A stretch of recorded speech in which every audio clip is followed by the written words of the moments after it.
Welcome. Ziggy1X here with another NieR reincarnation video. And we are going to go ahead and do a almost fully free-to-play build for the level 20 Fate Board Ternary mission against our old friend Lars. Now you can see I've got a beautiful view behind me. It's springtime, and I've got a family who's home from school today screaming in the background, so we'll see how this goes. But the strategy behind this is to build as tanky a team as possible. So I've got 2 EX units, both of them have innate wind resistance, 25%, and then I've got the most basic vanilla healer in the game. And this is just going to be our Vanilla Jane, our F66X abstract version. Everybody's got her. Everybody has access to her. If you don't got her, that means you started late. So let's go ahead and get it. And if you started late, by the way, you probably have Celeb F66X, who is way better. So this basically, that third slot is going to be the healer slot. So let's go ahead and take a look at this. 2 weapons on my characters. One of them, the support staffs. One of them increases defense. The other decreases incoming enemy attack. These can be interchangeable with other things. 2 of them have heal abilities. One of the heal abilities, the one that's on my F66X, is only a 10% heal. So it's not super impactful. So you can actually substitute this out with another attack down or something weapon that boosts your defense, decreases the enemy's attack, and it probably does close to the same thing. Next thing we have is Lars. Now, there's 3 missions that need to be completed. This is a one and done quest. The first mission, no incapacitated allies. The second mission, reaching damage over 750,000. The third mission is a unit with a spear as their primary equipable weapon. So Serapha fits that last role, Lars fits the second role, and then F66X is keeping everybody topped off and alive, and you'll see we can get through this without losing a single ally. So what am I doing here? Okay, first of all, I'm trying to make sure that before each of Lars's attacks come in here, I'm decreasing his attack and increasing my defense to give me a little bit more survivability. Now, I did have to tweak this fight a little bit. For some reason, Lars just absolutely hates Serapha, and he was using all of his 3 attacks on her alone. And so I would make it about halfway through the fight before she'd just keel over dead, because for some reason he was just going after only her. So I spread things out a little bit. I actually put the subjugation fire greatsword on her to give her that extra 20% boost to fire or to wind resistance. But let's go ahead and map this out here. You'll see what I'm doing. I'm topping off my characters, I'm healing, and you can see that Lars's big boy ability there is that one that's taken a really long time to charge up. That's his big AoE attack, his big AoE nuke. But you'll see here that my characters have got a lot of HP, over 400,000 pretty much across the board. That with their elemental resistance, F66X does not have elemental resistance because I gave the greatsword to Serapha. Again, I don't know why, but Serapha was just getting absolutely dogged on by Lars. So, and I just was too inconsistent. This is much more consistent for some reason, but user mileage may vary. It could have just been bad luck on my part. So what am I doing here? Let's talk about the fight a little bit. I need to get that damage up. So before Lars fires off his character skill, I need to build a chain because his character skill does a lot of damage. So before I use his character skill to get that achievement, I'm going to build a full chain, as full as I can under the circumstances. I'm going to let him do that damage. That is one mission. That is the second mission complete. The third mission obviously being no dead allies. So now things are looking pretty good, aren't they? HP's looking pretty good. Ooh, that was close. But that's why I fired off that first companion there, the heal companion that heals over time, 30%, 10% each action.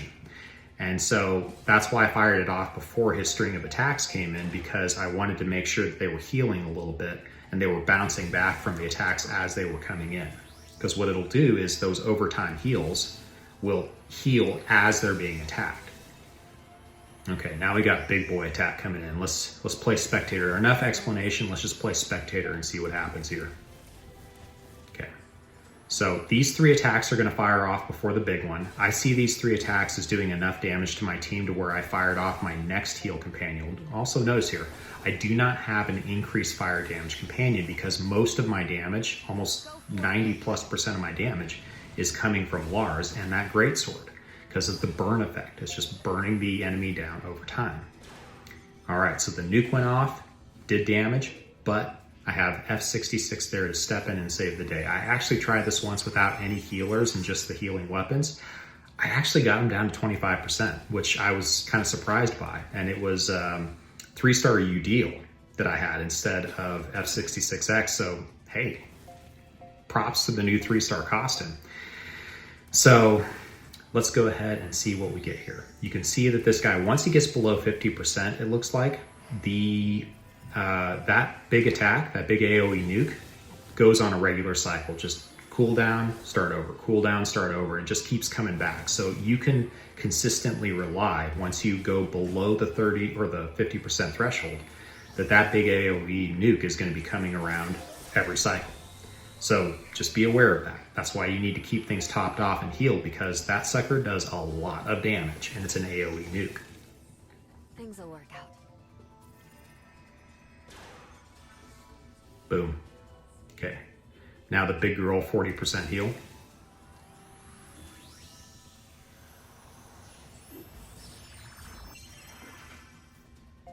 All right, makes a big difference.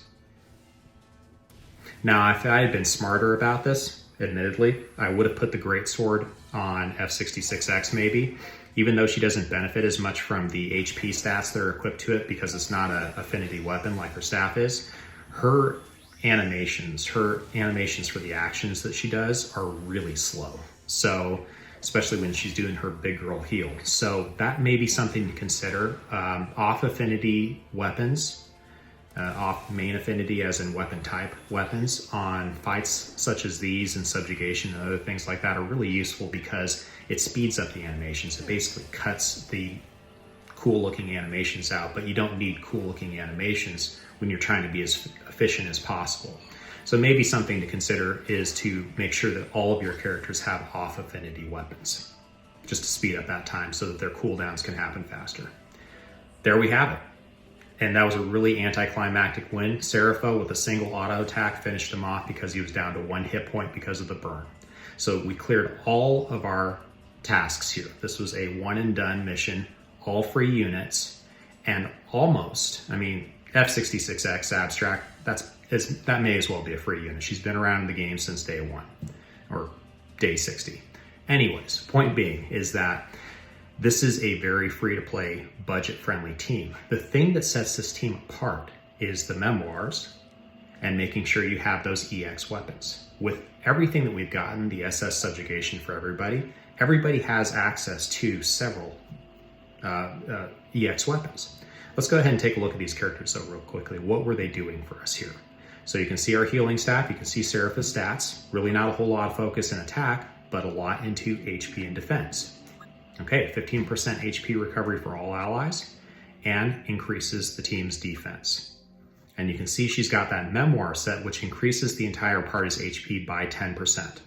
All right, that is your forbidden tome of not thaumaturgy. Anyway, something like that. So now we've got here, this is your chance to burn for 6 turns. It's a big AoE nuke too. It does a lot of damage. But again, we've got full cooldown on our characters as well. And then we've got this guy, which is only 10%, but it cures a status ailment. So that is nice in its own sense. And that does come from Cell of F66X. That is the only non-free-to-play weapon aside from the spear from Fabled Noel, but that can be interchangeable with something else.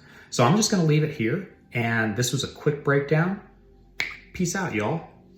Have a good one, and I'll talk to you in the next video. I just wanted to go into this and show that these things, even the Fate Board 20, can be done with a free-to-play team. So, till next time, bye.